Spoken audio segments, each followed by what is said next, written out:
There we go. All right, well, good morning, everybody. Welcome to number 6. Woohoo! We're moving along here in our PDLC. Appreciate you being here this morning. Kim's doing a little dancing. All right. Looks like I'm looking the other way on your, are you flipped? You know, I'm not going to pretend to really understand the way. Yeah, right. So, no, but actually, maybe I'm flipped. You're flipped around. All right. Well, good morning. We'll go ahead and get started this morning. Some folks might be joining us a little bit late, but that's all right. We have several things planned this morning, so we'll go ahead and get started.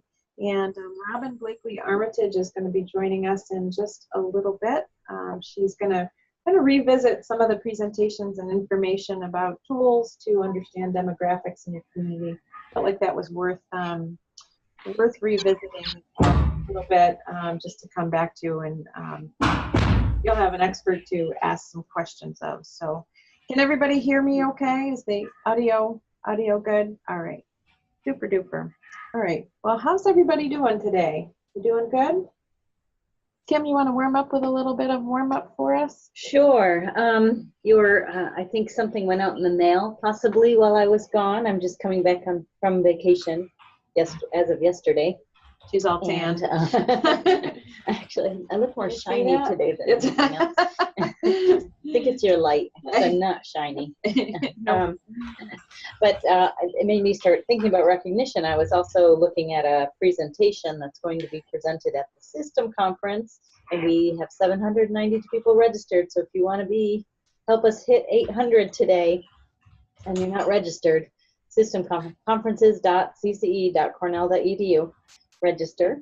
We'll be prompting presenters also, so thanks to those of you who are presenting. But anyways, this made me think about recognition, because there's a presentation that will be shared on staff recognition, how important that is, and how important it is to recognize those that you work with, how important it is for people actually stay in the workplace because they are recognized and leave the workplace if they feel like they're neglected. And you've probably heard that before. I don't think that's big news. One thing that I was reading also is that peers are one of the biggest factors to keep people happy in a workplace. So, which Absolutely. I totally believe. So thank you, peers, all of you out there who are keeping us here. We appreciate that. So I thought it might be good just to see if you had ideas about, or if you had a thought about how you've been recognized. Maybe share one favorite way you've been recognized, or maybe you've recognized someone else, some of your colleagues or staff that you supervise. So I thought that would be a good sharing thing. So just looking for one way, an outstanding way that you've seen someone recognized or you've been recognized that you might want to share, so we can all note down some ideas of how to keep our peers happy and working with us. Is that clear? I'm going to get my list. Let y'all think for a minute while I dig it out. You need one? Got one. Okay. Hey guys, it's Ingrid.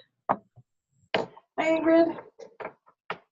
Hi, Ingrid. So we're looking for an outstanding way that you remember being recognized, or a way that you've recognized staff that you think would be a nice thing to share with all.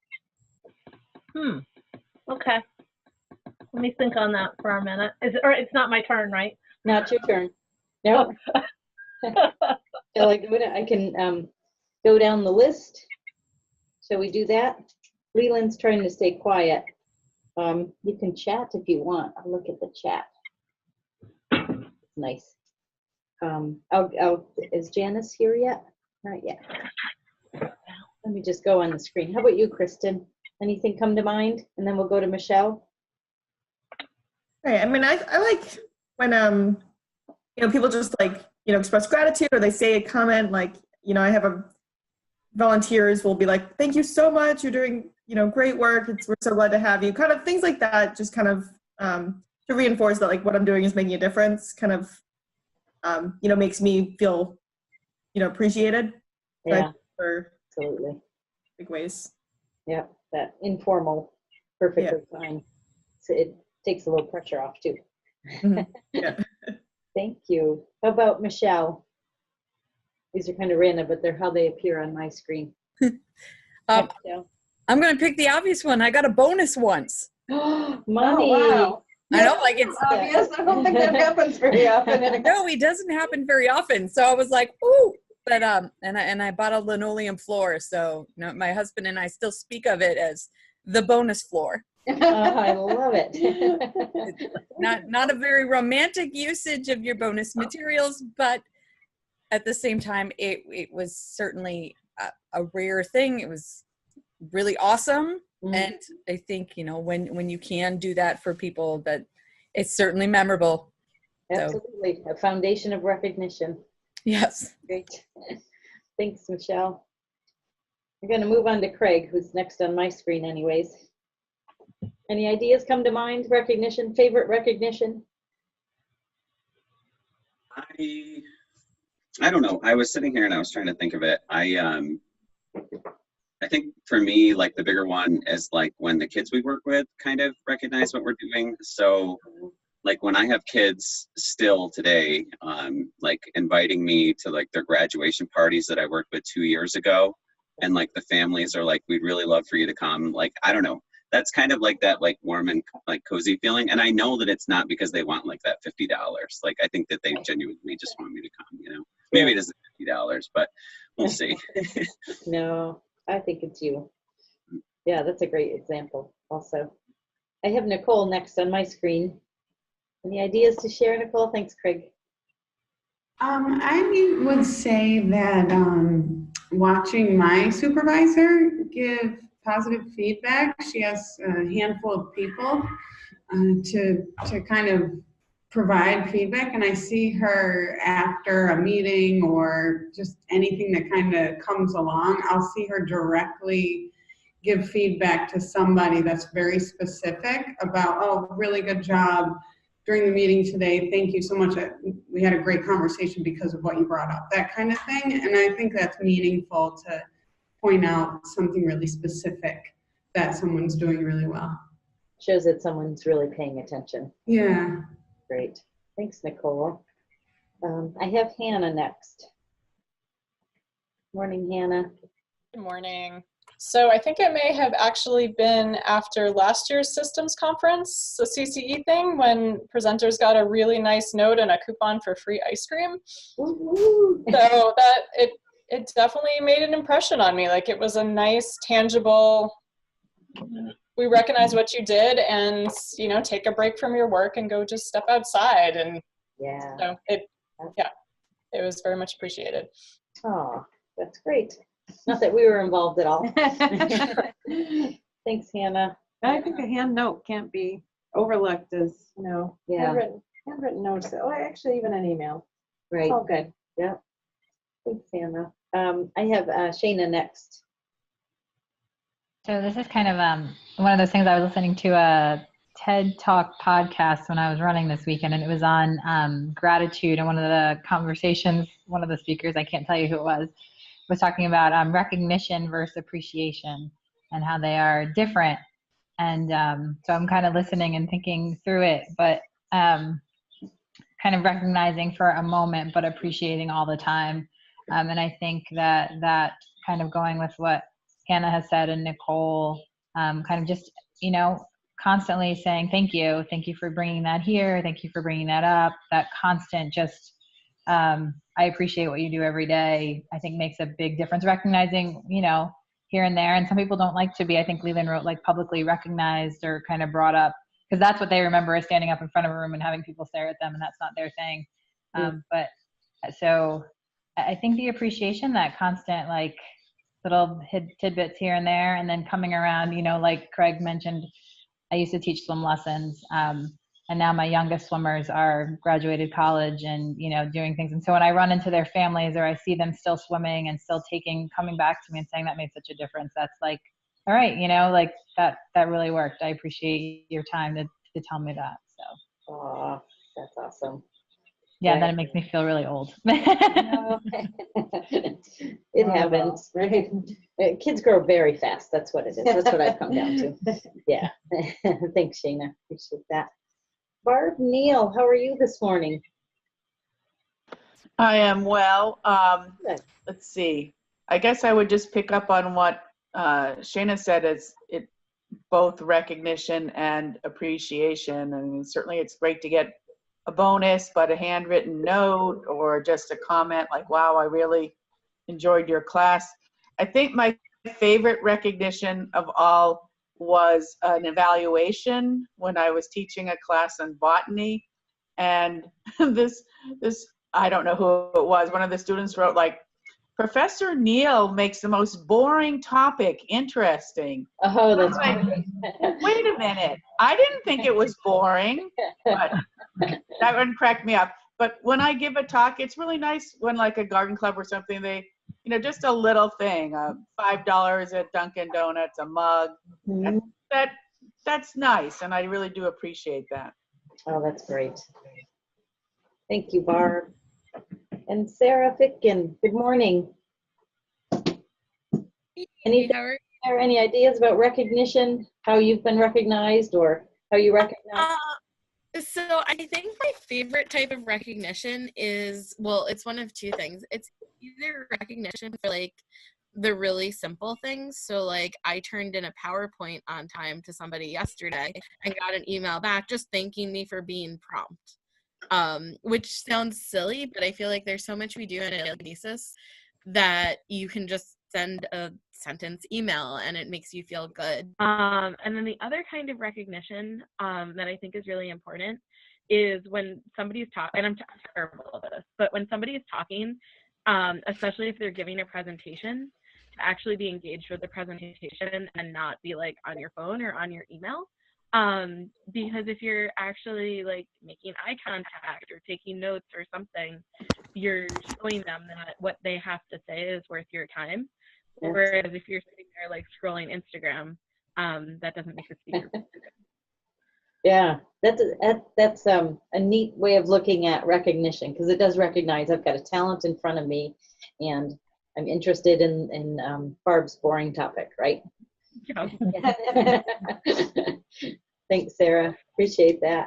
Do we have time for a couple more? Yeah, let's go. Can we do Ingrid and Leland? And is that Jemmy?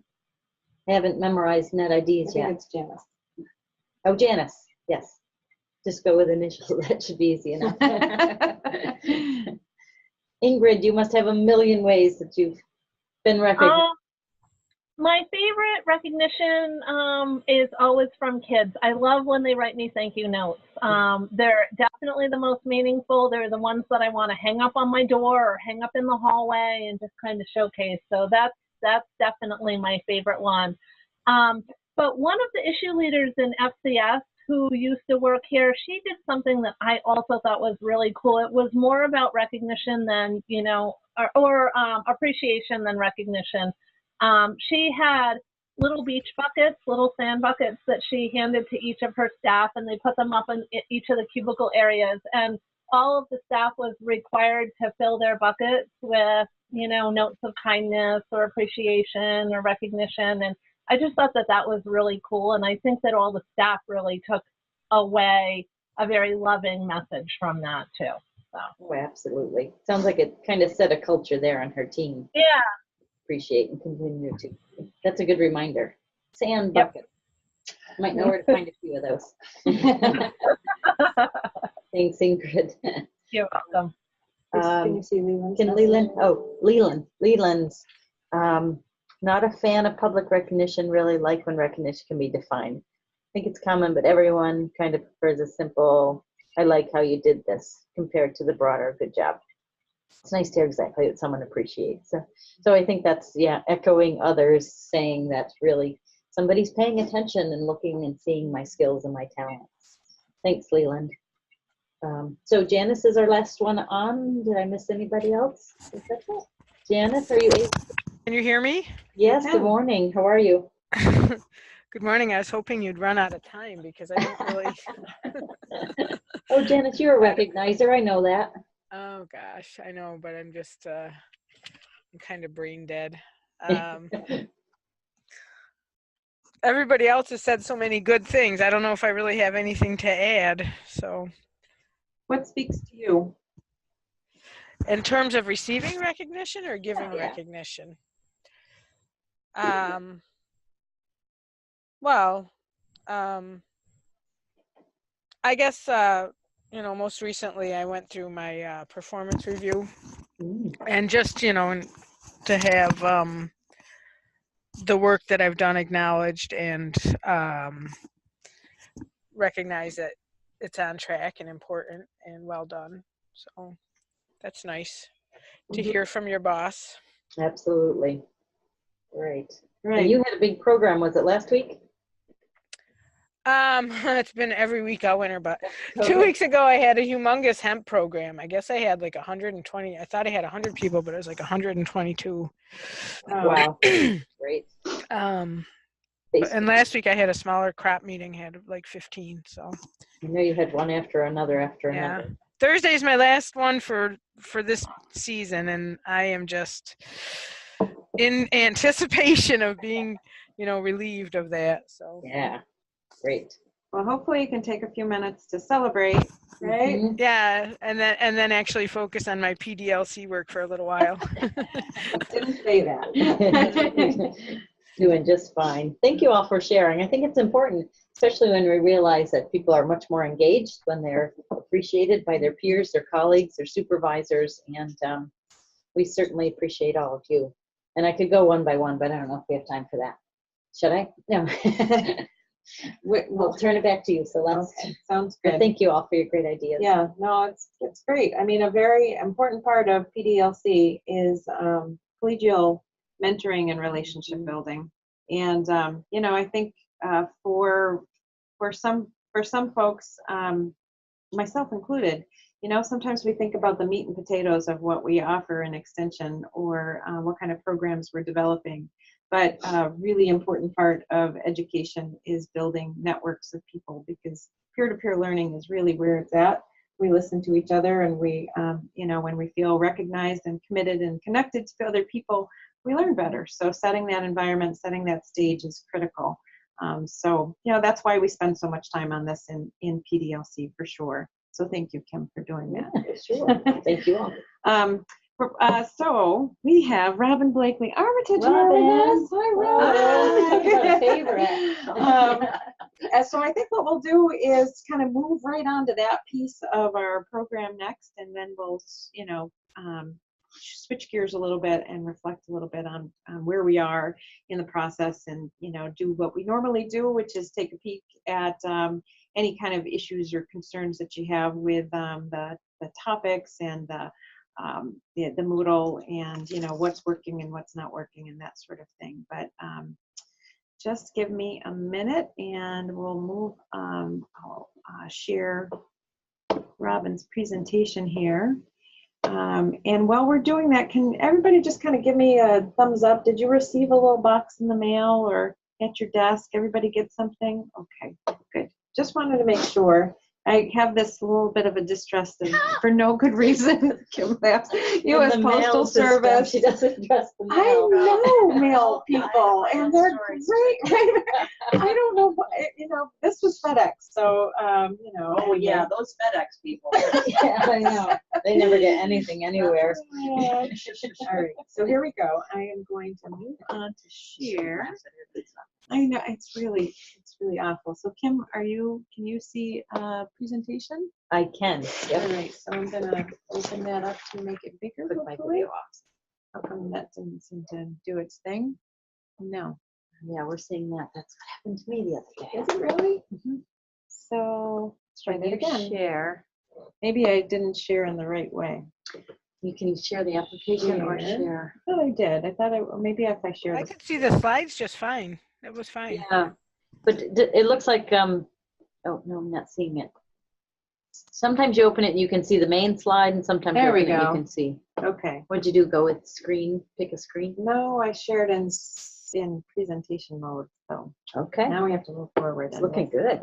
Yeah. Okay, Robin, I'm going to have you come on up Yeah. here. Okay, so again, remind me of, we have about 20 minutes for presentation and then how much time for questions or? We can just see how this goes, where Okay. people are with questions, and you know, Okay. however deep they want to get in, Yeah. we will do that. Yeah, and I Does that sound think, good? Come on up. okay. You I can think even- also if people have questions throughout, you know, this is obviously very informal. First of all, hi everybody. I'm Robin Blakely Armitage. I'm with CARDI, which is a Community Regional Development Institute over in the Department of Development Sociology, and we partner and collaborate with Extension all over the state on various projects. And I was trained as a demographer, but really I'm working in the area of community development, and the demography comes in for me when I'm working with communities and extension educators on trying to understand where their community has been in terms of demographic trends and where it might be going, how that works or doesn't work with comprehensive plans or master plans or goals that the communities have set out. Organizations such as Extension can use demographic data for a variety of reasons. So I want to give you a little bit of a crash course and just some access tools and how we might think about it, but I really encourage you all to pipe in and tell me and share with everyone how you use demographic data in your work, any sort of challenges that you've found, any questions, etc. Okay, everybody can hear me okay? Okay, so today what we're going to do is here's a little roadmap. We'll talk a little bit about what demographic data is and why it's important, and why CCE should be interested in demographics. I'll just show a snapshot of a couple demographic trends in New York State, and then encourage you to look up those same trends and other trends for your own communities. And I'm going to point you to some demographic sites on the web and tools where you can go dig in deeper. And I just want to give a little shout out to my colleagues Warren Brown and Jan Vink, who are over in PAD. That's the Cornell Program on Applied Demographics. We'll be visiting their site too, as well as Charlie French at University of New Hampshire Extension. Do you guys know Charlie? No. Oh, he's awesome. He's awesome. Make new friends. Yes, Okay. and he's a good friend to have. Okay, so what is demographic data? All right, demographics include a wide range of socioeconomic information, but really the key here is that it's for a particular geographic area. So we don't tend to say, oh, poverty rates are high. We would say poverty rates are high in a particular neighborhood, in a particular community, etc. So it's always sort of grounded in a context that has a place or geography attached.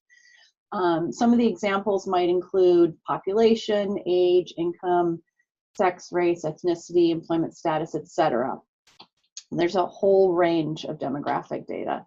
But most demographic data that we have access to is really based on a sample of the population. So aside from the decennial census, which is every 10 years and is trying to get a full count of everybody in the United States, most of the other data that we have access to, like the American Community Survey or Census of Agriculture, et cetera, is really based on a sample. And so it's meant to be representative of the broader population, but just be clear that anytime that you're working with a sample, it's not 100% reliable. Hopefully it's quite reliable, but always sort of try to understand what the reliability of that particular data set might be.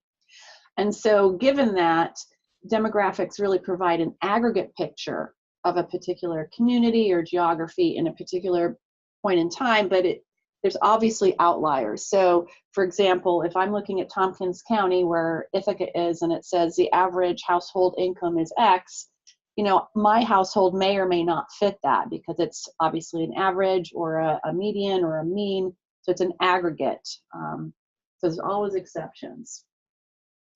And examining demographic data over a period of several points in time can identify trends. So that's really important to keep in mind too. So, okay, why is it important? Well, for communities, demographic data can help inform decision-making around a whole host of issues. And I can imagine you can think of issues in extension too, and we'll get to that, and I'd like to hear from you. But But it's also important because information, demographic data such as the US Census inform how federal, state, and local funding is allocated, how our congressional apportionment is conducted, electoral college as well. And for businesses, they may be interested in demographic data to identify markets, or if a particular labor force is available, if they're going to cite a business there. So you can think of a broad range. Before I put the other slide up, I'd like to hear from any of you that are willing to venture into why would demographic data be important to you folks in extension. You have to unmute. A brave soul. So this is Shayna, and Hi, Shayna. so at the program that I work with is Eat Smart New York. So demographic data is what drives us to be funded for the Hudson Valley. So we have to show that poverty level. We have to use the demographics related to the schools to show their need. And then, of course, we have some communities in the Hudson Valley that look very wealthy and have those pockets. So it's for us, everything is really based on everything we do is based on this data. So and the tools have been great thus far to use. So thank you. Great. Anybody else? This is Janice, and I work Janice. with agricultural producers, Mm-hmm. and really rely on and appreciate the Census of Agriculture. We use those numbers to help justify and put value to the work, assign a value to the work we do. Mm-hmm. And also help us, understand the larger ag setting and help us set priorities. So I think it's very, very important for the work we do, to help inform the work we do. Those are great examples. Anybody else? This is Michelle. Hi, Michelle. I do a lot of train the trainer, and looking at demographics can help us understand the wider trends and needs that those trainers will be facing and asked to answer. All right. Great examples.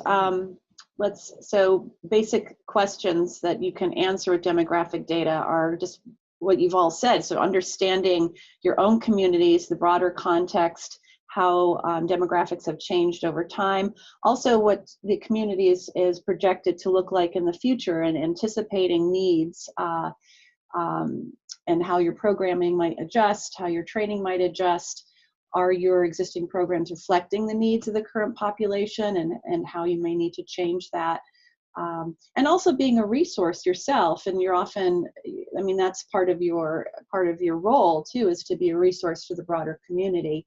And so understanding demographic data and being able to interpret it and point people to useful tools is really important, I think. And also, I think the first person, Shayna, you might have been touching on this too, in terms of grant writing or proposals. You really have to establish what the context and what the need might be in your community, and in terms of also representing diverse interests, etc. So, all right, so some demographic trends in New York State. If I put the cursor over, can you folks see when I put a cursor over? Yep, okay, good.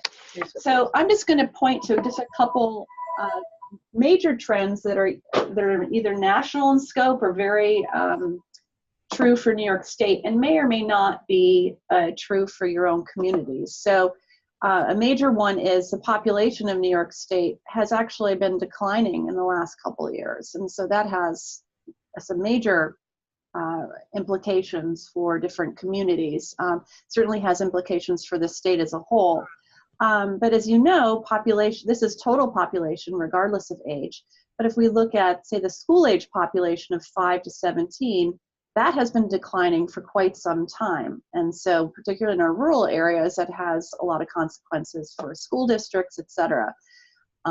Conversely, our population 65 and older has been growing. And a lot of these trends are true for the nation as a whole. But if you go into your own communities, they may or may not fit the pattern. Those trends are really exemplified, and here's just a couple snapshots. Hamilton is sort of my poster child for, unfortunately, for population decline and aging. I think they're the most rapidly aging county in New York State. so all these trends, here's Cattaraugus, aging as well, and Broome County coming down, aging. I would say, even though that the counties that are growing, it's like Saratoga, Tompkins, and Rockland, they still have a growing aging population. So this aging trend is really pretty much uniform across the state. And so you can think of what sort of implications does that have for extension, and what kind of implications does that have for any of your programs. We can talk about that as when we have our discussion period. Another demographic trend in New York State is the growing diversity.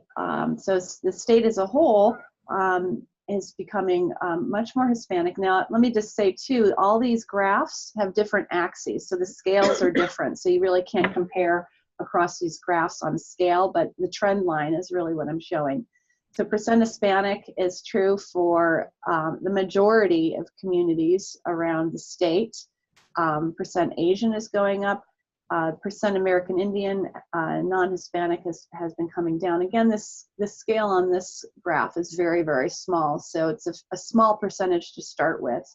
And overall, the percent white non-Hispanic has been coming down from about 62.5% in the year 2000 to about 56%. So we're moving into a less than half white non-Hispanic state. It's a pretty rapid decline. It is a pretty rapid decline, and the percent of Black non-Hispanic has been coming down, but a bit more stable.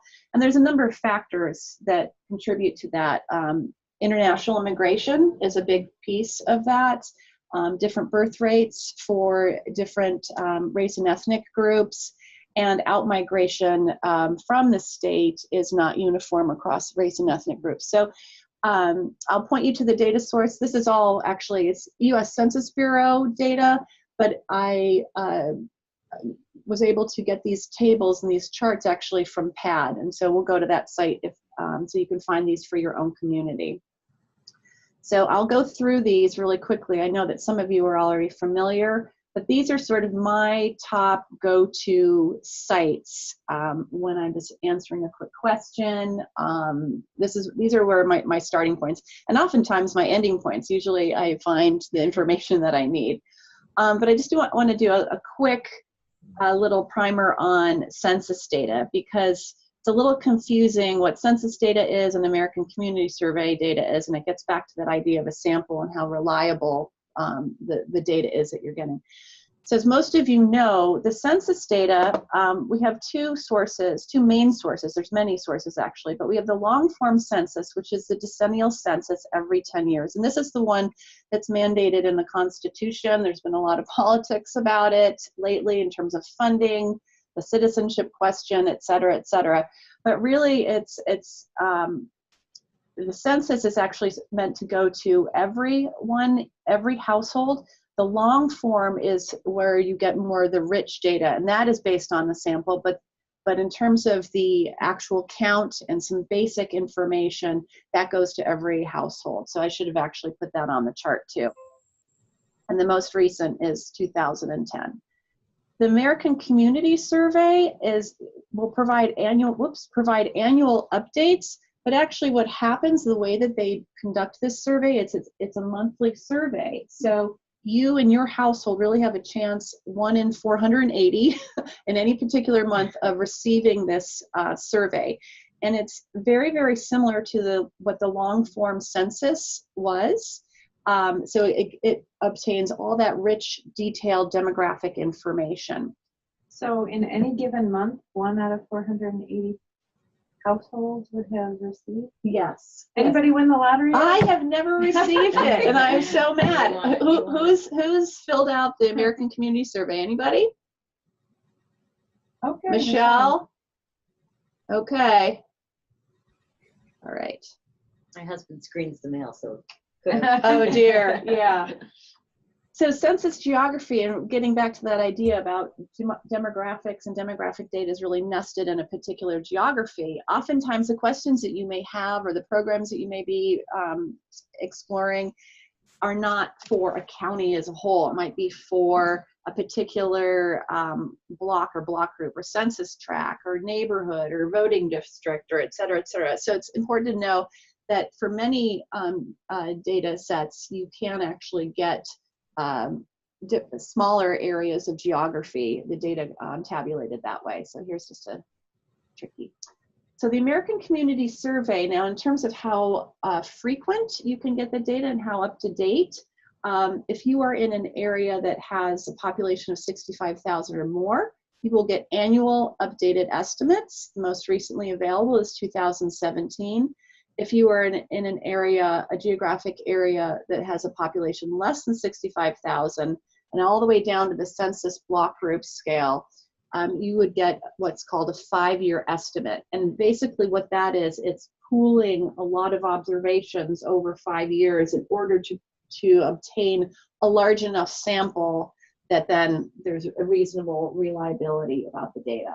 So can I ask a sure. So does that feed, what does that feed? Because like a lot of the data sets that we might look at are based on the census, right? Right. Or does that feed like Headwaters and some of these larger? Yeah, so when you go to other data sets that may be, this is a really good question, that will say US Census Bureau as a source, it's really important to know, is this the 1-year American Community ACS estimate? Is this the 5-year ACS estimate? Is it the decennial census, which is supposed to be 100% count, unless it's a long form, depending on if it's like total population, that, and it says US Census, decennial census, then that's like the gold standard.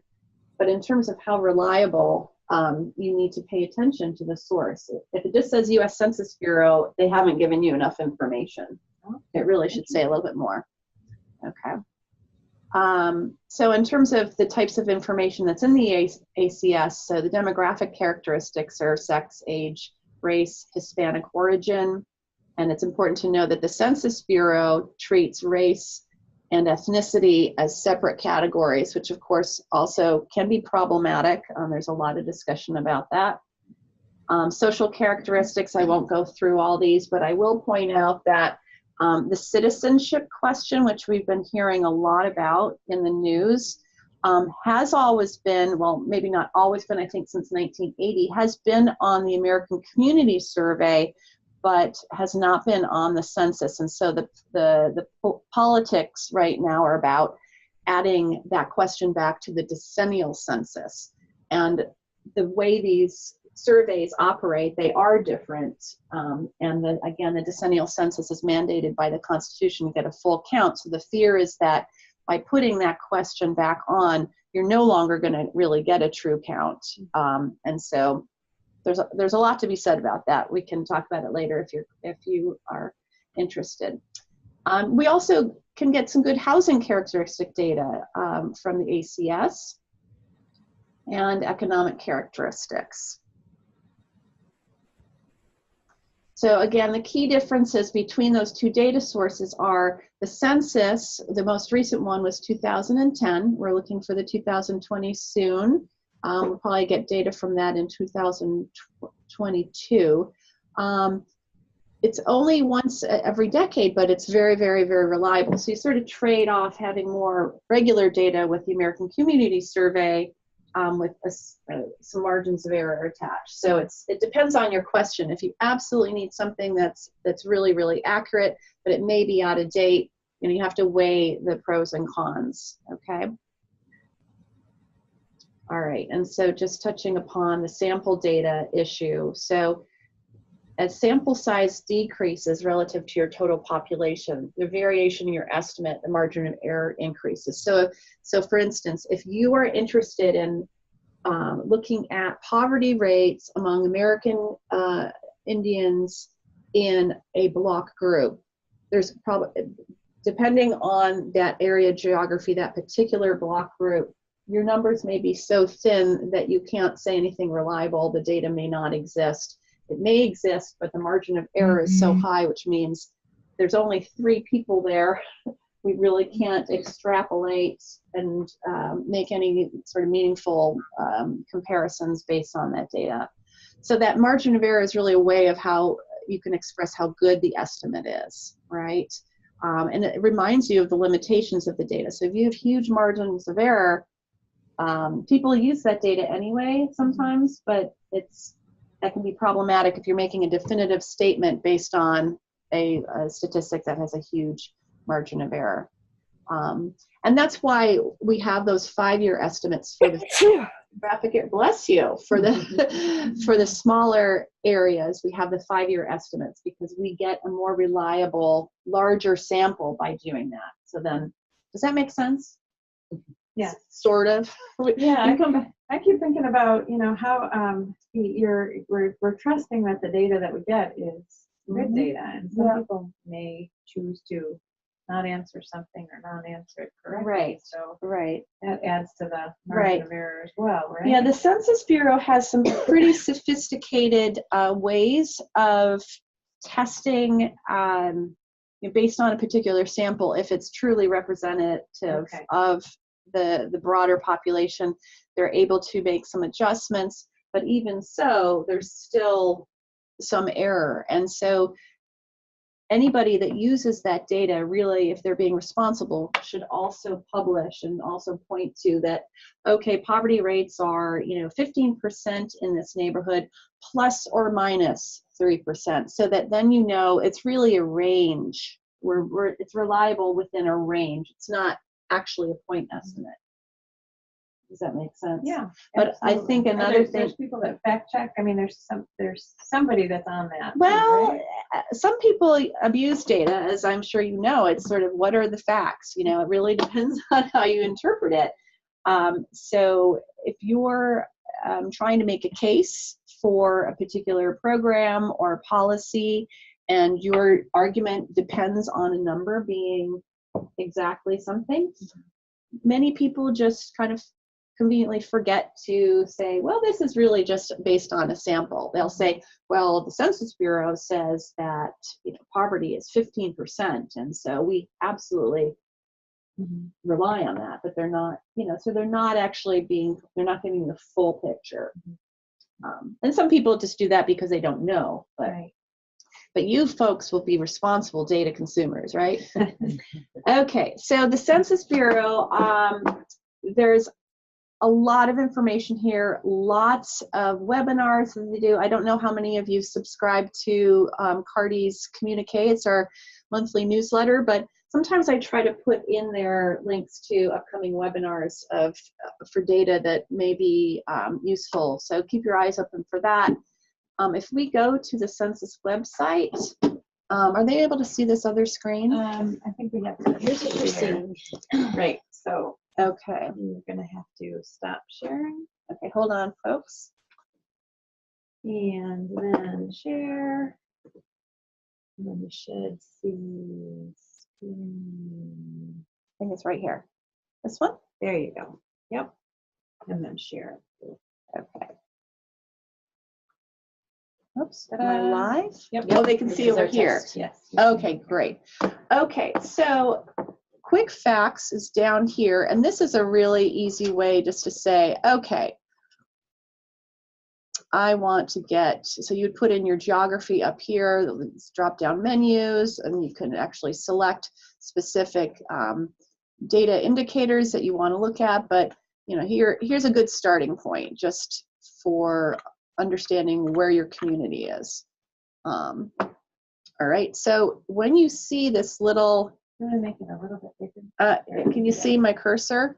I'm going around the little, that's just pointing to the fact that this is based on, these are based on estimates. And so you need to check the margins of error on that. Okay, so another thing you can do is explore data up at the top of the Census Bureau site. Let's see, then we want to go to, where's the fact finder? I've missed, they keep changing. Okay, sorry, data tools and apps. American Fact Finder is my next go-to. That's always a great tool. Yeah, and so Again, you can just look up your community here. They list some of what the popular tables are, but these are, if you haven't done this already, it's worth not waiting until you're in a panic mode and need data because the Census Bureau site is a little bit cumbersome. But if you have half an hour or even 15 minutes sometime just to play, this is where people say, oh my gosh, I didn't know this data was available. This is really interesting, and just sort of dig around. But the Fact Finder and the Quick Facts are really great places to start on the census site. How are we doing with time? Are we like way over already? Let's see. There's also workshops and trainings. So again, the visualizations, which I try to send those out in the communique a lot of times. So it's interesting. Oops, do you love data? So you can get on their website. So just really interesting things, sort of trends, demographic trends for the nation as a whole, but often they'll point you to where you can access that data for New York State and hopefully for the county or smaller units of geography. So it's kind of fun as well. At least I think it's kind of fun. Okay, so if I want to go back to my PowerPoint, stop share, and then share. PowerPoint slideshow. Great. Okay. Share again. And then share again. Okay. There we go.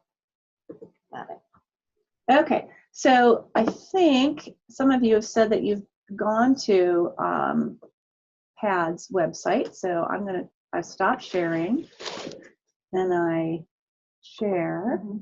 Then I here. And then I share again. Right. Okay, PAD is, again, the Program on Applied Demographics. So that's right here at Cornell. Why are we not seeing this? Oh, they see over here. Okay, they do see there. Click on that. Okay. Click on the stage right over here. Okay. Make that a little bigger. Whoopsie. Nope, I'm going to print it. So I'll keep talking. Don't print it. So PAD is also the state data center for New York State. And so Warren Brown and Jan Vink produce all the population estimates and projections for New York State. So here is a great resource. For those of you that have already been on site, you know this already, but for New York State counties, also a wealth of information for school districts. For the Census 2010, they've got lots of different maps, etc. Let's go to the New York counties. So for example, let's see. If we go to recent trends for all counties, this is where I obtained those charts that I showed you at the beginning. So you can, at the top, you can look up a particular variable that you're interested in, all sorts of things: housing, building permits, employment data, job data, GDP, race, ethnicity, population, etc. Robin, did they change? I mean, are there trends that get added to that list, or is this kind of a standard list of trends? Well, it's a standard list of trends based on American Community Survey data. And so if there were to be a question added, then that would get added. So you can, so let's say you can point to Albany County. You can just click on that and look at the trend. There's ways to download the data. Unfortunately, you can't compare two places on the same screen, but it's a quick way of understanding what a trend might have been in a particular indicator. So again, a whole range. And when I work with communities, this is where we kind of start, and we talk about, okay, what do you think is going on in community? And oftentimes people will be really surprised at what this chart says, what these charts say. And that opens up a whole nother conversation about, well, why do you think that is? What does that mean for us as a community? And when you get into the projections, particularly, let's see, projections. Okay, so here's an example, and you can let's just put in Albany County. Albany County is projected, this is total population, to keep growing. Well, what does that mean for Albany? Are they ready for that? Or let's look at Broome County. Broome County is projected population to keep declining. Does the community sit back and accept that? Are there interventions and things that they can do to turn that projection around?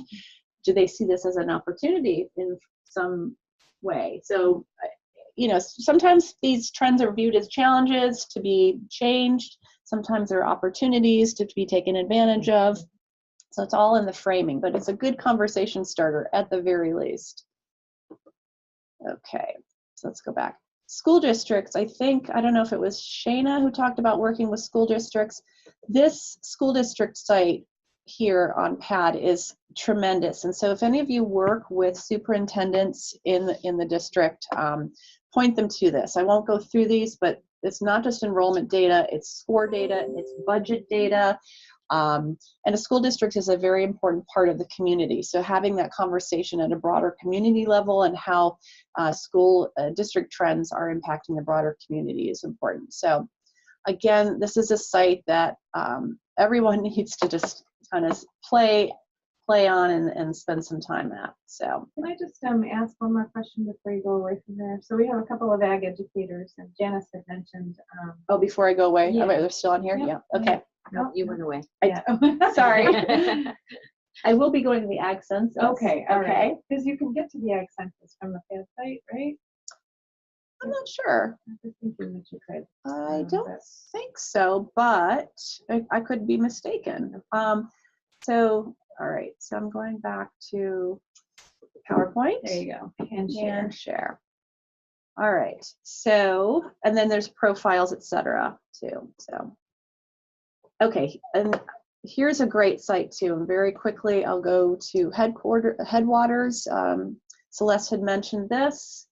This is a great resource. This group of folks, am I doing this correctly? You got it. This group of folks started collecting data just for the Western states, and it really was initially geared towards land use planning, et cetera, but they obtained a lot of funding to gather data for the entire country. It has data, all the census data, American Community Survey data for the county, and in some cases for sub-county areas. But what's really cool about it is, I'm over here now, right? Yep. Is that they have these economic profile systems, data visualizers, and population at risk. So let's go to economic profile system really quickly.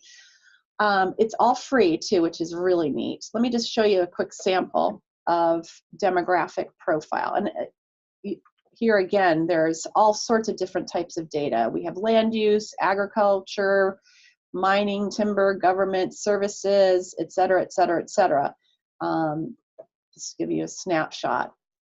So here's a sample, and this is Yellowstone County, but you could put in Broome County. You can put in whatever county you wish for, and it produces this full report that gives you a lot of data on the demographics. And again, those other reports are available. What's neat in here is that they give you the actual data in terms of numbers, but they also give you these nice charts that you can click on, and you can copy and paste and put it in your own documents with citation, of course. But it's really nice when you're preparing reports or want to put it into a grant proposal, etc. Here we have an example of, you see where my cursor is going, the high reliability, medium reliability, and low reliability. This data, this group takes this very seriously in terms of letting you know how reliable you should see the data as. So if a data point is based on a small sample and it's not very reliable, it will be in red. And so you can use caution when using that data. I think this county is big enough where there's some examples. So on the racial data in Yellowstone County, you see we've got some numbers in yellow, which would mean the medium reliability, and then we've got one in red. So I wouldn't personally put a lot of thought and money into a program that was based on a number that was in red. I would try to find other data sources, or you can use that number, but with the caveat. So just using the data responsibly. So again, this is another site that you should go back to and and play on. So let's go back to. Can I ask a question? Sure. So how does this compare to the New York County profiles that are back on the PAD site? So that's a great question. So the PAD site has produced these sort of pre-made county profiles that as a nice package for a particular county. What you can't do on the PAD site, though, is say, I want to compare Broome County and Hamilton County in the same place. And in Headwaters, you can select multiple places. I can't remember how many they limit it to, but you can select many places. They don't have to be contiguous. You can compare yourself to a place in Pennsylvania, California. You can create regions. So again, this is sometimes handy if you're looking at a region, and we all define regions differently. But if you want to say, what would it look like if we combined the demographics of a broader, a multi-county area, and you can create a region and give it your own name. Okay. So Headwaters is kind of nice in that respect. So again, I encourage you to look at all these different tools that exist. Any questions about this before I move on? Yes. Does Headwaters suggest other counties? Oops. Gotta open my chat. Suggest other counties that might be peers, similar needs, demographics. No, yeah, and that would be really great because we get that question a lot. We would like to compare ourselves to another county that looks like us on some metrics, but may have been more successful in this, et cetera. And to my knowledge, this program does not. If anybody knows of one, please tell me. That would be great.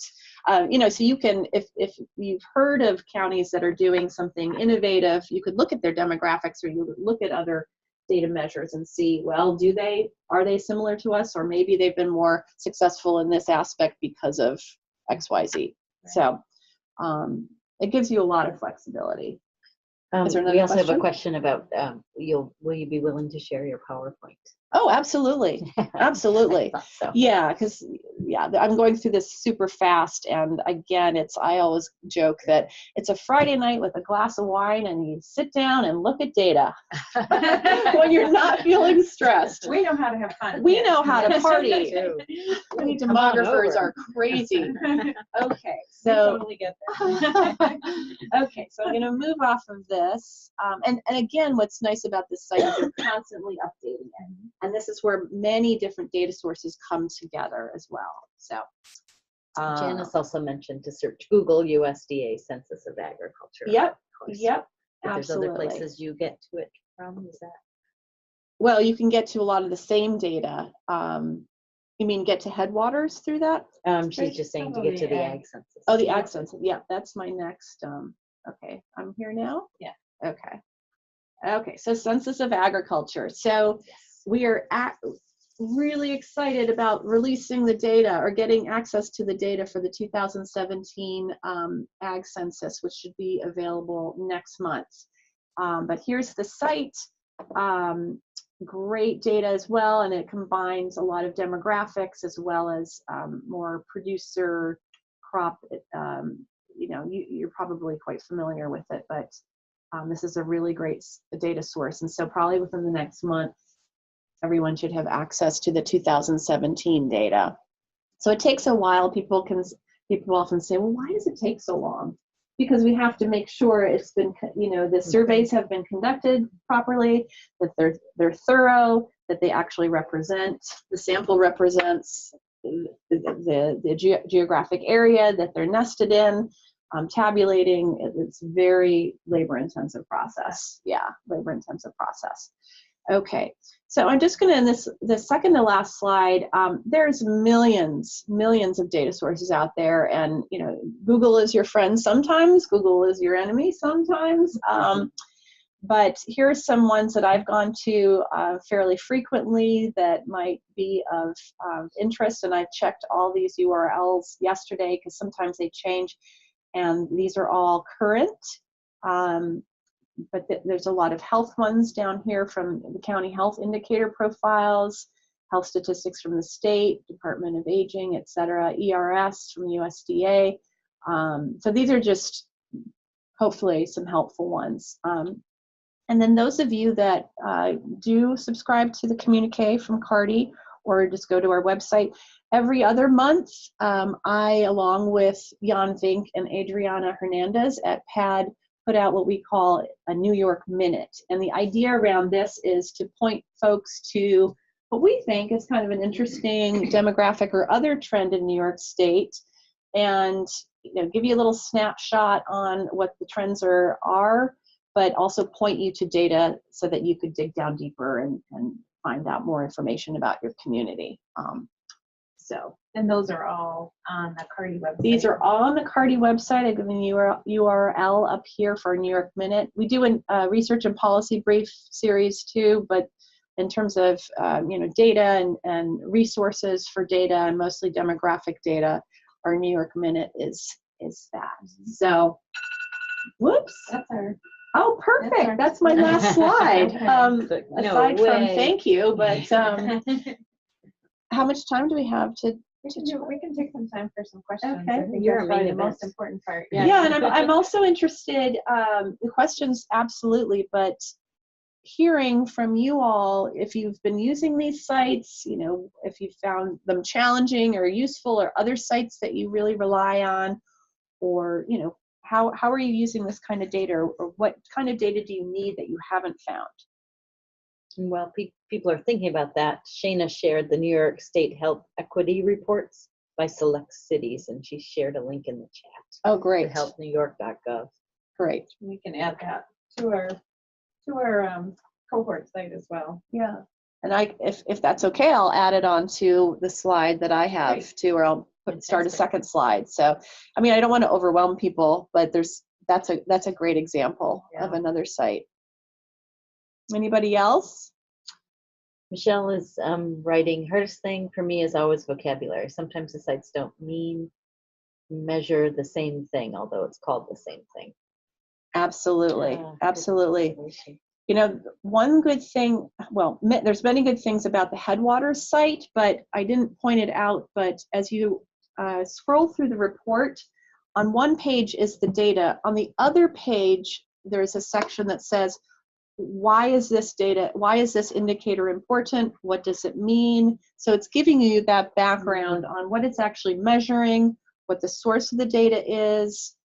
So it's hopefully going to be helpful in that area as well. Yeah, you're absolutely right, because that's an important thing. What are we really talking about when we talk about, say, poverty?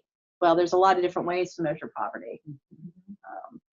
So anything else? I can say that I used Headwater because for us it's the Hudson Valley region. So I literally was able to click all the counties, make my own region, and print up a nice document, which in the long term will build off into this kind of nice reporter spreadsheet that I can share with some other information in it for our whole region to kind of see how each community compares and the major cities we work in and stuff. So that Headwater was great for me. I really appreciated having that connection. Yeah, I was so excited when I discovered it. I remember that. Yeah. We did a presentation.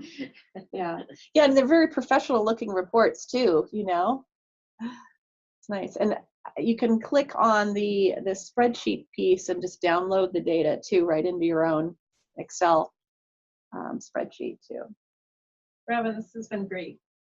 Thank you so much for, we had the short video clip of, but I just really think that this is important, especially as, what our hope is with PDLC is this is a population of educators that, no pressure, guys, but, have the potential for really leading and shaping our extension system.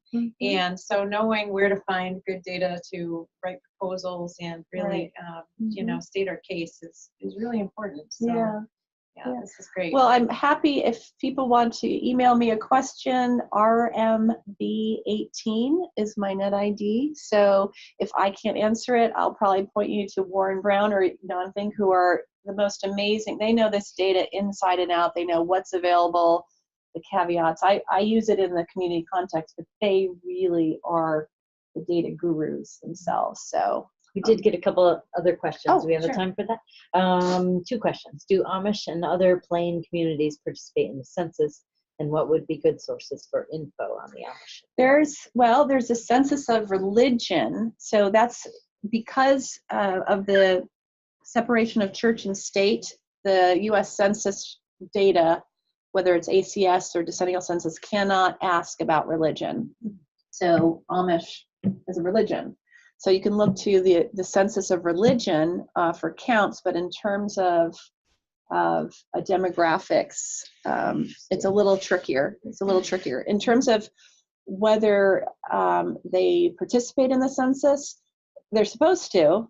Every resident, it's not just citizen, it's not just, I don't believe anyone is excluded from participating in the census. And there's an enormous effort to get as full a count as possible. So, with homeless folks, with people in prison, with hard to reach populations, there's a whole effort that's customized for particular subgroups to try to get everyone to participate. So How about the ag census?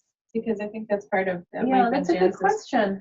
Yeah, I'm not sure. Okay. I would think that again, everyone would be asked to participate, but I'm not sure about that. I bet Jan or Warren would be able to answer that question. All right. That might be good. That might be a good follow-up. Yeah. Is there another question? Nope, that was it. Okay. I great. have one last question, and that is like this particular group seems pretty interested, and we've talked about podcasts, we've talked about TED Talks. Are there other kinds of I don't know, ways of informing ourselves of data or trends that you might suggest? Well, I think keeping up to date with the webinars that the Census Bureau offers, because that's, they're releasing new data all the time. And so the webinars are really great about how to access, what does this mean? Just keeping current on the State Data Center for New York State. You could become part of their listserv, although that might be too much in the minutia for many people. Please subscribe to the communique, because I do try to put in resources every month on accessing this kind of data.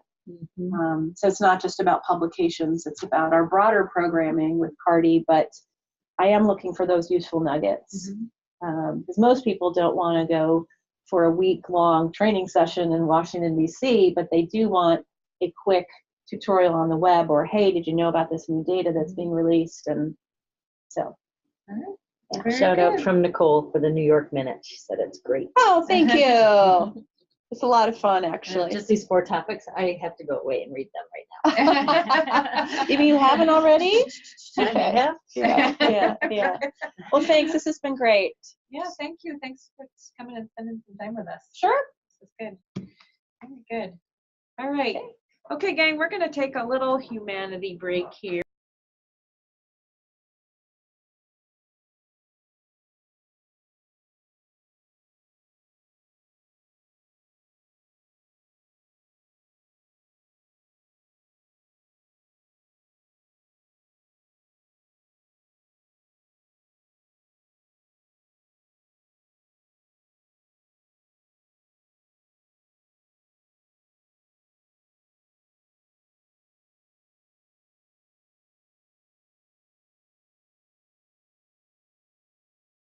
Barb, I see your puppy. Yeah, I'll put him on again. Huckleberry. Oh, he's so cute. How is he doing with training? Pretty good. Huckleberry, you want to see? Hi, He puppy. did eat my charger cord though. But yeah, we just went out for a little pee. Oh, he's being such a good dog. What do you think, Huckleberry? You're famous. I know. Getting a little love break. It's kind of nice to do the PDLC because I do it at home. Mm-hmm. So it's better for him. Oh, we can see my crazy dog. Hera, come here. She's been trying to bark at all the squirrels. They're too spicy. Yeah. Apparently I'm being chewed on right now. He is handsome. Yeah, he's a good boy.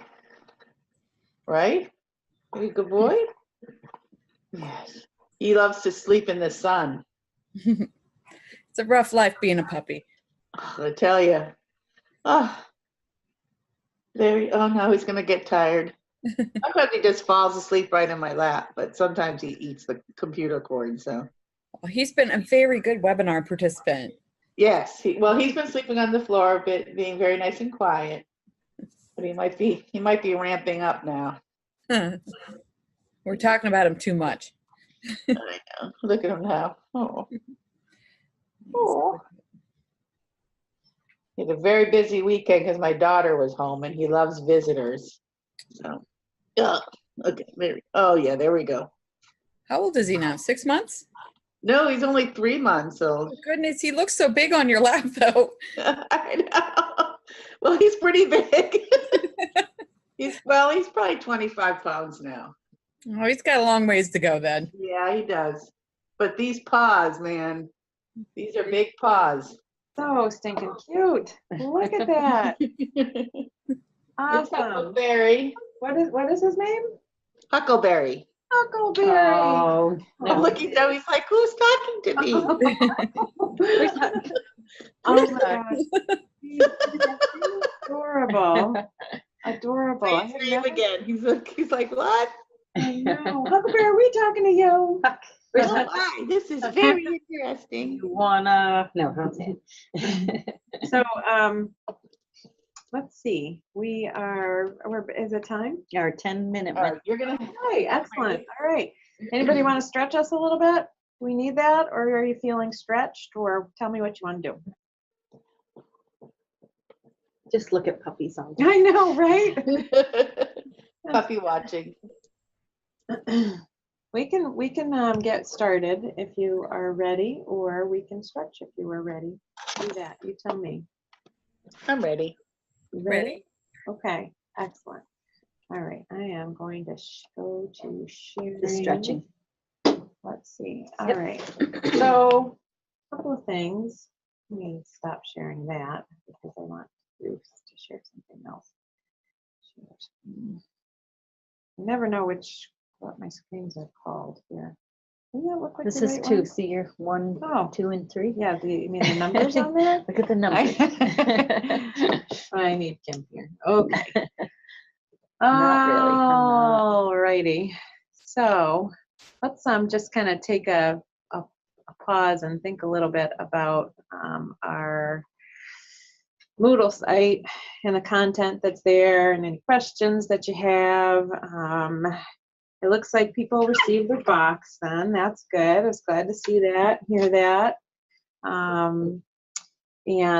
So that was kind of I don't know, was that helpful to have a little bit of a goal to plow through? And most people did plow through to topic 7. There's a couple of gaps in there, but I felt like everybody made some progress. So everybody should have gotten the package. But was it helpful to have like that little bit of a goal to plow through some things, an incentive? This is the part where you give me feedback. Yeah. Yep, that was great. And if you're going to send cookies every time, sure. All over that. Okay. All right. Well, that's good to know. It's good to know. I'm sure I didn't tell my boss what I was sending you. I'll tell you, my favorite thing's the little ninja guy. I've gotten a lot of use out of him already. Yeah, and I thought those were pretty cute. So when I was working on my my master's degree through Quinnipiac, the department chair, right before exam time, would send us a little something in the mail. Like all of the graduate students, she'd send a little something, and it was the coolest thing ever. I don't think that I had ever experienced like such little bit of joy and excitement. And they were always little gadgets and gadgets, nothing big, with a little card that said something.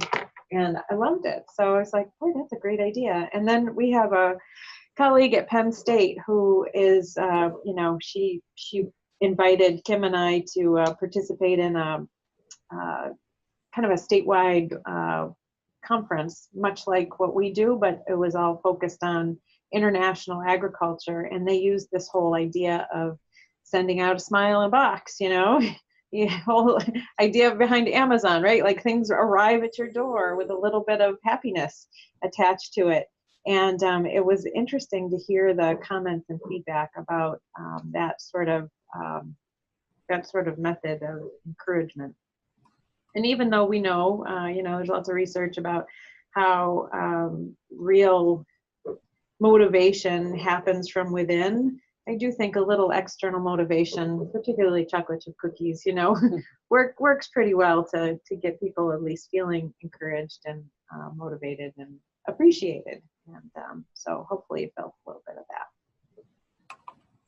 So in the box were some answers to questions too, about our cohort, our final get together. There was some discussion about that, and a couple of encouragers to think about different ways of evaluation. So with that, let me just pause and see if we'll start with Moodle and any questions that you might have, some thoughts and suggestions about content or anything that you might need there. Your dialogue and all the feedback that we've had about Moodle is really, you know, you and the 3 cohorts before you have really helped to shape this into, I think, a really, you know, a workable online course. So I'm going to stop talking. Anything? What needs to be changed? Thoughts, suggestions, edits?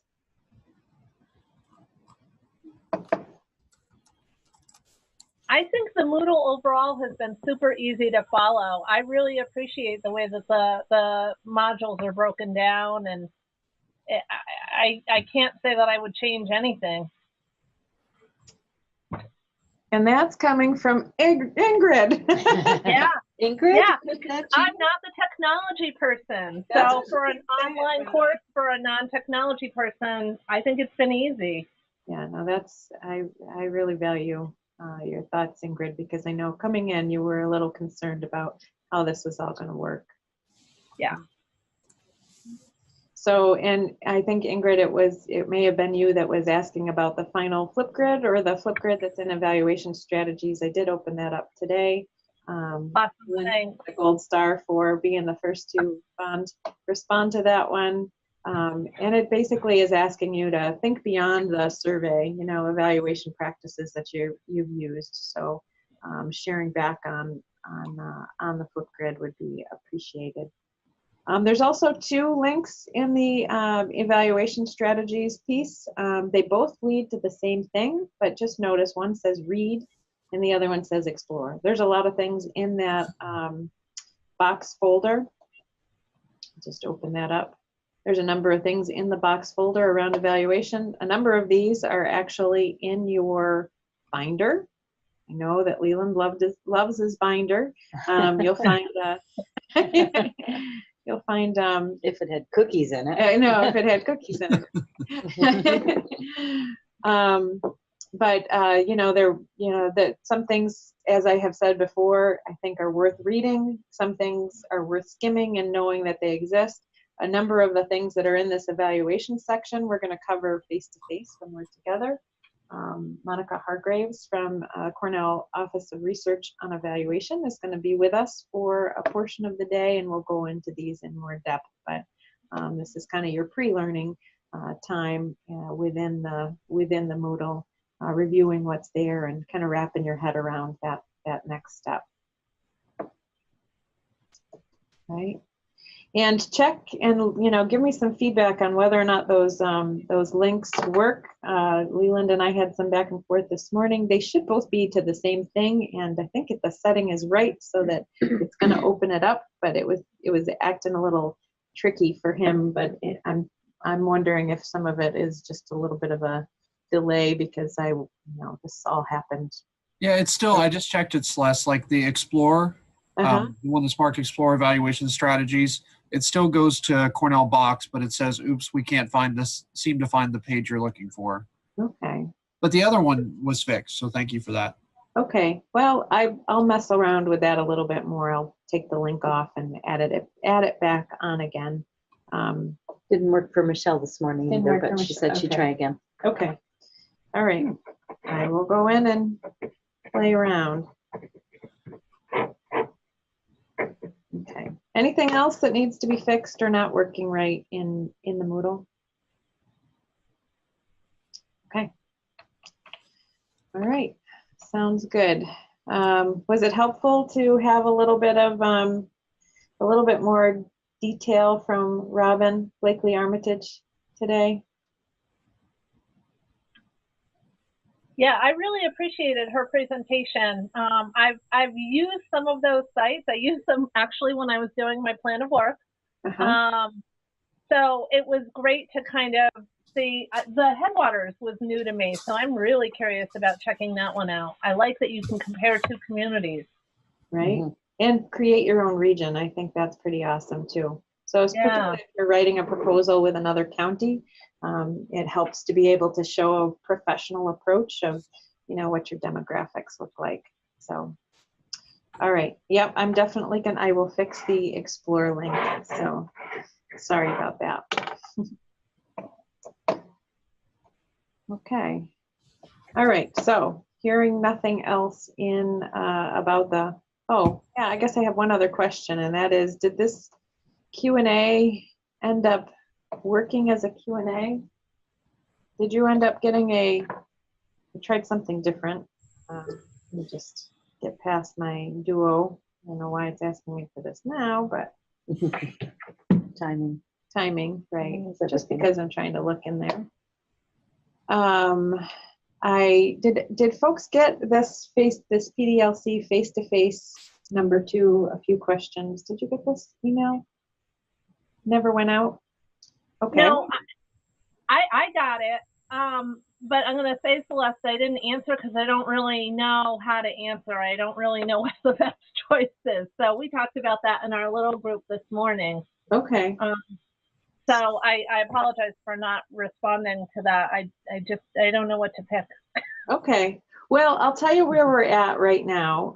So this was a couple of weeks ago, week and a half ago, that I had sent this out. I was trying to add a forum that would actually allow us all to have some dialogue. That was, the purpose of this this second place for a Q&A, like a place where you can ask questions, not just me giving you information in the announcements.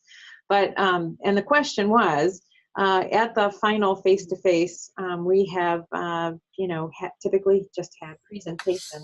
And what I was trying to think through is there a different way for you to share? I mean, that's the whole idea of it, is that you've been working on this. We want you to have an opportunity to share what you have come up with other people. And so what we've done in the last few years, cohorts, 1 through 3, is we've had 3 separate rooms, kind of like public presentation style, right? 3 separate rooms. We break you up kind of by topic, and then invite some stakeholders to be in the audience and listen, ask you some questions, have a chance to have a little bit of follow-up dialogue, and then that's it. So Kim and I were at there's a Cornell Online Learning community, like a community of practice here on campus that I'm a part of, and we had a conference here on campus a couple weeks ago, and we hosted just really trying to encourage that peer-to-peer learning, right? So sharing, not just one person presenting and telling other people, but more dialogue centered. So we had a poster session. Actually, Michelle had a poster there as well. And the poster session was really a great place for people to share their wares a little bit, and also build some relationships, meet some new people.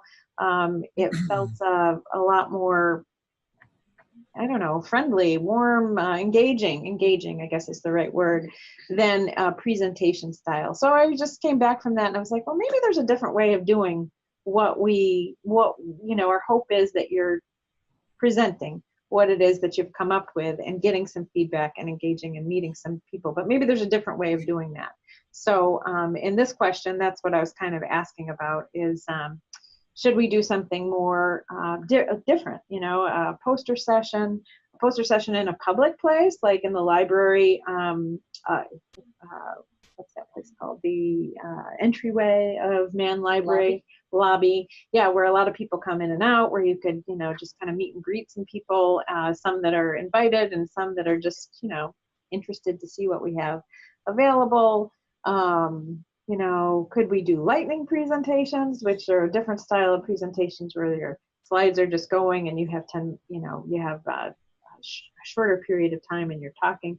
High stress level, I will say, was I've watched lightning presentations before, but the end result after like the third presenter, heaven help the first and the second presenter, is that everybody's a little more relaxed. Like, okay, this is kind of, it's hard, but they're just kind of standing up there and they're doing their thing. And, again, a little like public presentation style, but a little less time, probably more time to put in, to tell you the truth. But anyway, I was just looking for some thoughts on whether or not you want to go with a typical style of presentations in 3 different rooms.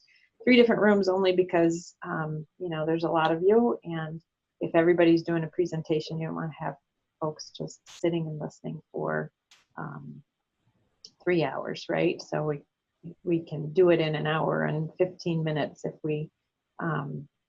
we break us down into 3 rooms. So that was a couple weeks ago. At this point in time, I didn't, I was like, I really haven't heard from anybody. I wasn't sure if it worked well, but I've had a lot of other family things going on, so I didn't have time to follow back up on this. I did go ahead and made sure that we have the 3 rooms and have started considering, who the invited stakeholders will be, and getting that list together. So that's where I am right now, but I'm kind of interested to hear what you all may be thinking, or if you have any, if you're okay with that, the public presentation style, or if you have any feelings about this at all. I have a question.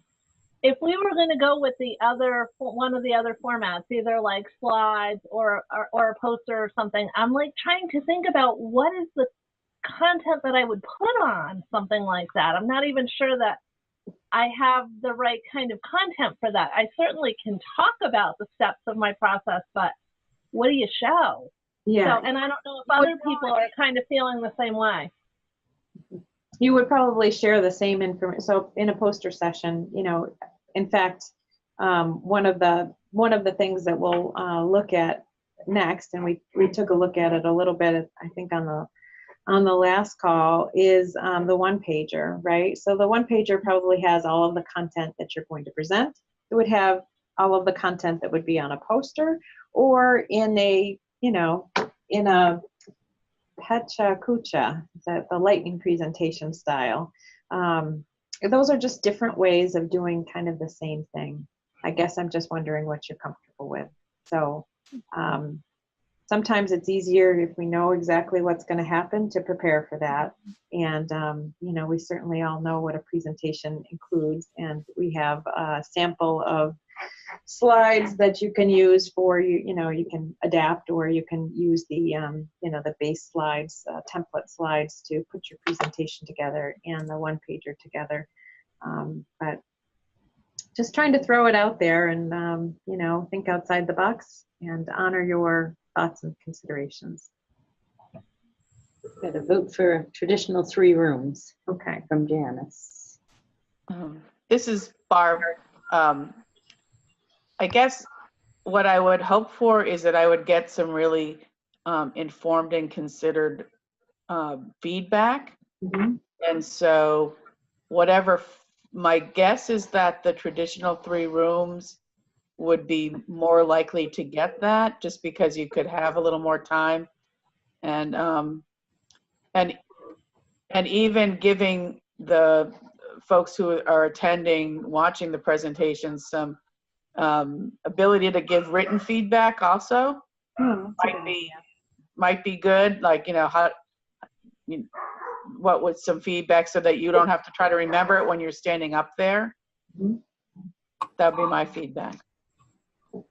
That's a good idea. I'm not sure that we've given them that opportunity for written comments or feedback or such, but I like that. Anyone else? Another vote for traditional 3 rooms from Craig. Okay. Chat. I agree with Barb on that because I also feel similar to Ingrid. Like I don't have a cohesive program, so in my eyes, it's going to be more of a conversation than anything else. So the feedback piece will be important.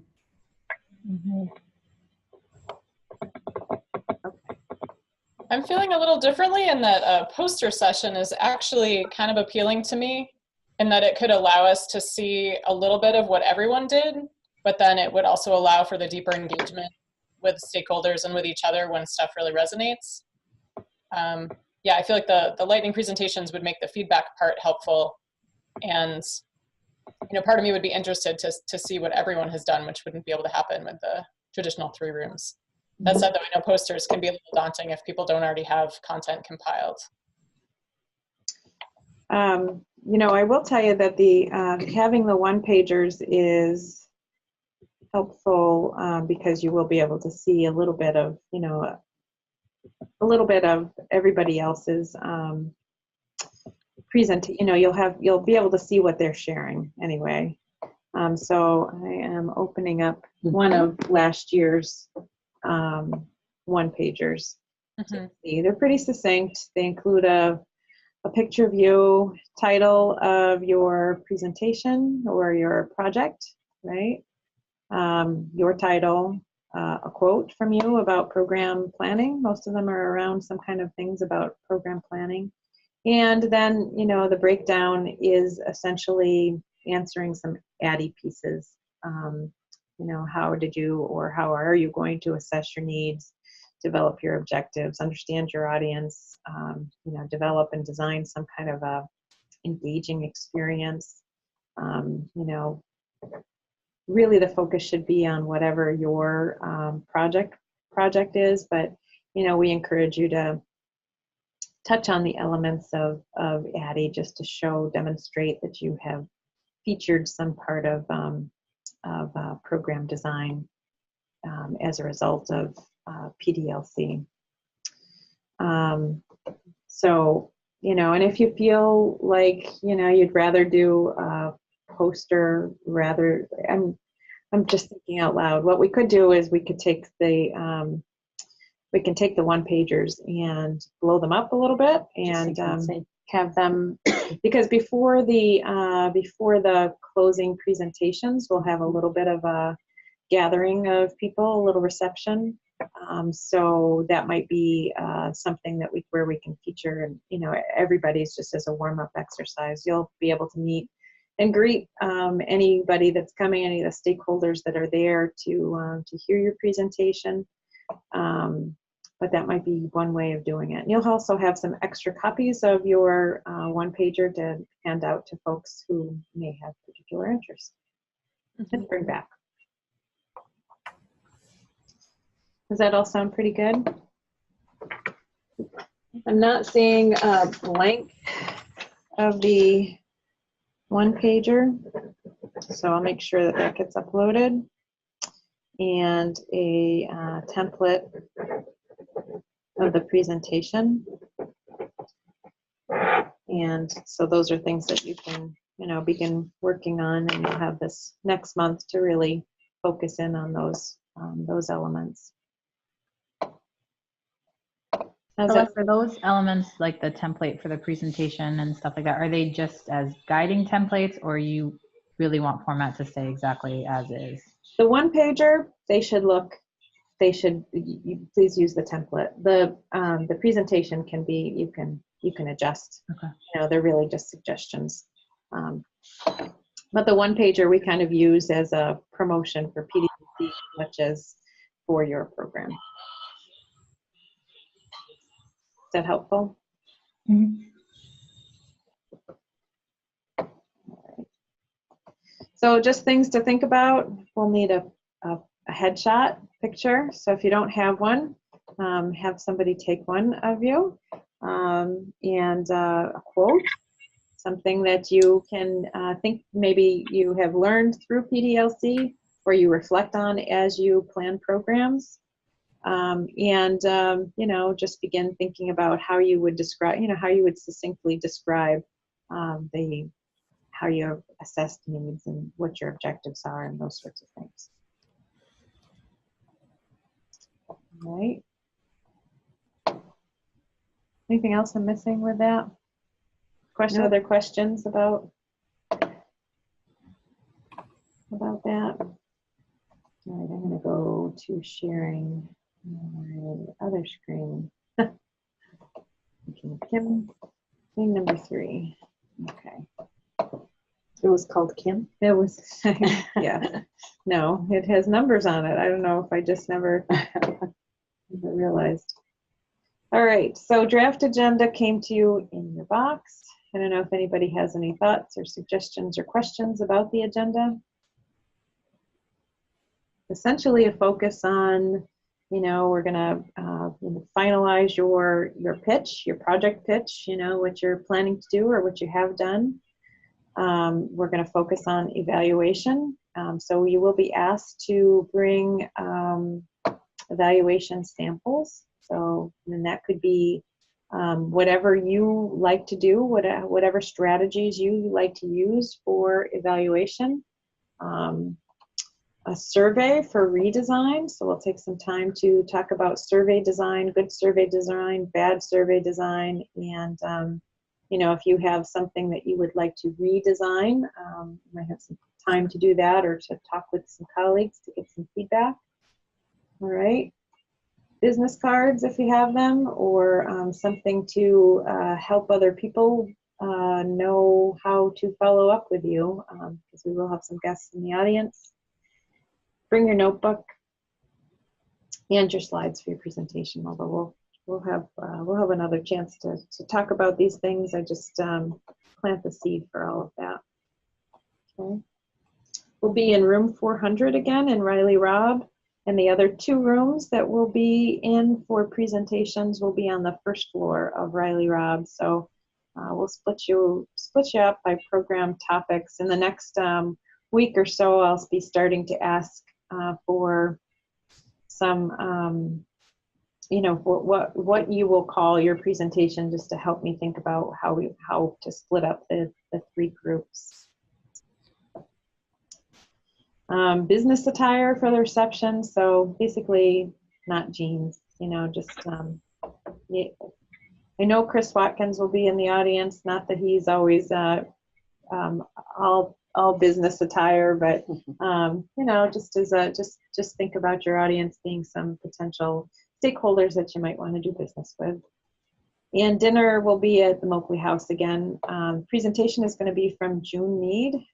So some of you may know June. June is part of the staff in Broome County at this point in time. She was part of the human development staff here at Cornell. She has, the last, 25 plus years, worked on children, youth, and families at risk issues. And, we talk about diversity a lot in Extension. June's programs really have demonstrated ways of just setting the right tone and tenor to get a really diverse audience. And I think that work that she's done, in my experience, is really has been something that we can all learn from. So she's going to be coming along with some other youth that she's worked with, including a staff member who is a former youth from the summer employment program that she's worked with. So I'm excited that she's going to be our dinner guest and presenter. Chris Watkins is going to be joining us for dinner, so that should be fun. If you haven't met our director before, he's always, you never know really what's going to come out of his mouth, but he's always fun to have around, and a good person to sell your program to. All right, and yeah, we'll be following up on day 2 with more of a focus on evaluation and survey design. Michelle's suggesting we share a summary of the people that are coming in as guests who will be watching the presentations. Yes, that's a good idea. And I should ask you also if there's anybody that you want us to ask. So I'll send out a request for guests to you.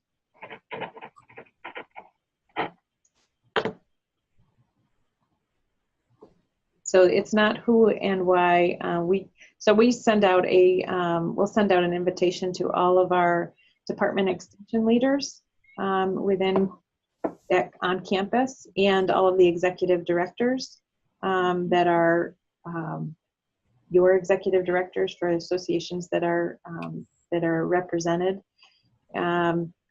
extension administration and the state extension specialist. Those are like the without thinking, those are the people that are asked, but based on what your presentation topic is, we may ask some additional people, and then I would ask that you help us think through who we might like to have in the audience. Maybe there's somebody that you've been trying to get some time with, or you've heard about their work and you think they would be a potential partner, and we will do our best to get them there. Any other thoughts, suggestions, questions?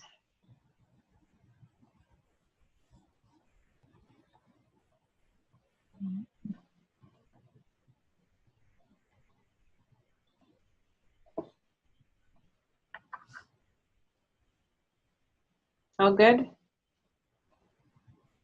All right.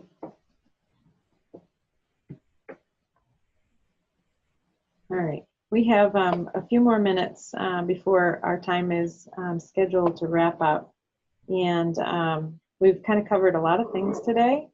So I'm going to maybe just ask, or send us out into breakout rooms to just take just a few minutes to think and reflect and come up with one thing that you're walking away with or a question, and then come back and report back. Okay, does that sound good? So we're just going to do about today. Yes, we're going to do random assign breakout rooms to randomly here. So let's see, 3 breakout rooms. So that's 3 to 4 participants per room. And we're just going to take 5 minutes and then come back. All right, so here we go. All right.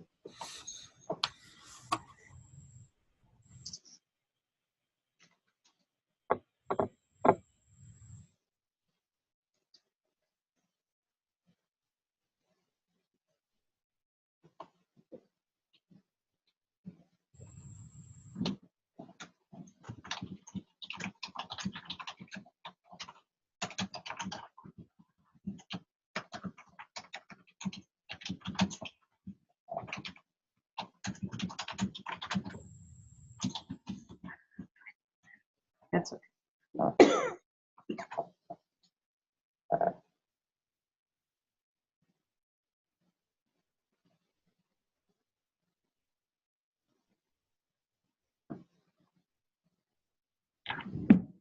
Should pay attention when you do that. Sure. To all the steps. Can you take advantage of it? Right. And that was your career. Right. How can and if there's a way that we can help you with any of that thinking, or, cup of coffee or virtual cup of coffee to think through that, happy to help. Thank you. What is the time allotment for each presentation if we do it that way? Did you say that already? 10 minutes. 10 minutes, okay. Mm-hmm. Does it have to be 10 minutes? You want more time? Oh, no. No. It does not have to be 10 minutes, but my guess is, as you're going through the assessing needs, developing your objectives, designing something that's engaging, implementation and evaluation, it'll be 10 minutes. Okay. There's 5 2-minute slides right there. Right, exactly. And pictures, pictures will help you to engage the audience. It'll help you to tell the story. So just remember that. We haven't talked about designing presentations. I don't know that we need to do that with this group, but if you need any thoughts or suggestions or help, we can help connect you with some folks that can help with that. Limit the number of words on slides for sure. Mm-hmm. Do we have to have slides, Celeste? That's a good question. Probably not. Something visual, I guess I would encourage you to think about. Something visual.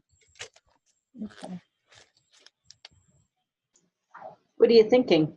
Yeah. I don't know. I mean, it seems like the most purposeful thing for my presentation would be to show my evaluation tool. I'm not going to have any pictures to go along with that. Well, who are you evaluating? What are you evaluating for, right? So the pictures are kind of how you're hoping your audience, you know, how you're trying to engage them to talk about your work. So your evaluation is about youth programs, right? So you may have some pictures just in the background. The Pechakucha presentation style that I mentioned, really that's the whole purpose of that style of presentation, is to engage your audience. It's just a very visual type of presentation. So. Ingrid, I think of funny slides with the kids being like, why did they teach me that? Or what did I learn? You know, like something silly, because if you just have a kid doing that with that like bubble coming out, then you actually go on further, and that's that image what people remembers. I remember one woman, the old adage was like a minute a slide, and then I had done something with a person doing presentations, and they were like, nope, don't go with that. Like font should be 50 to 60. People need to be able to read it. If people are struggling to read it, they're not paying attention to you because they're struggling to see your slides. And so to really kind of like, I don't know, I picture that funny kid image of like one of your staff or students like just doing that. That's a great idea. Thanks, Shana. What else are people walking away with today?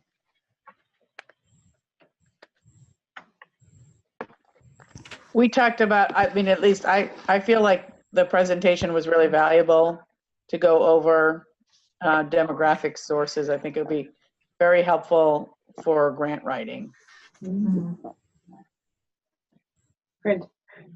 That's good. Anything else?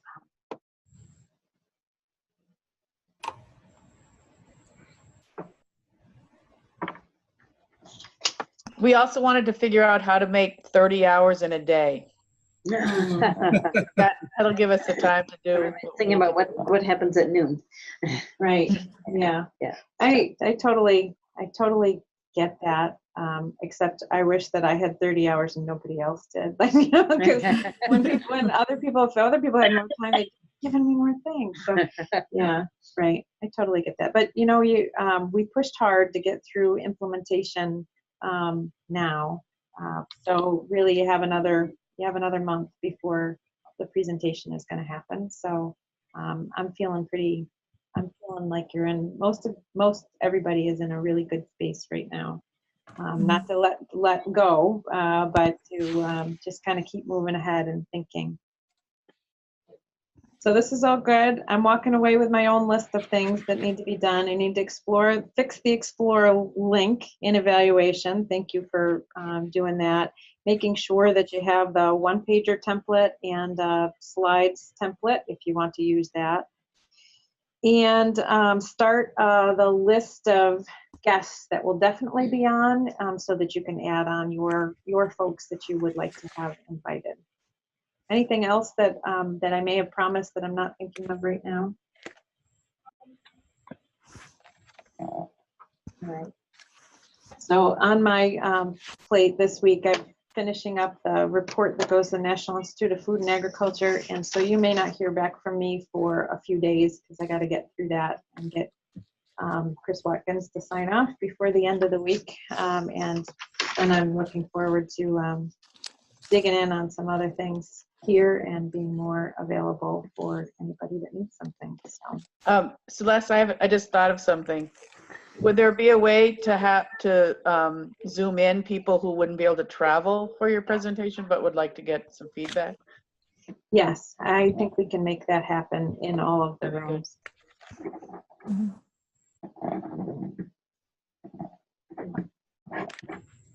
All right. I think that's it. It's 12:02. I kept you 2 extra minutes. I'm so sorry. Thank you all for being here today and engaging and being here for each other. Appreciate it. Thank you, Kim. Thanks, Celeste. All right. Thanks, guys. Thanks, Thank everyone. you. Guys, so Bye. Thanks. Bye-bye.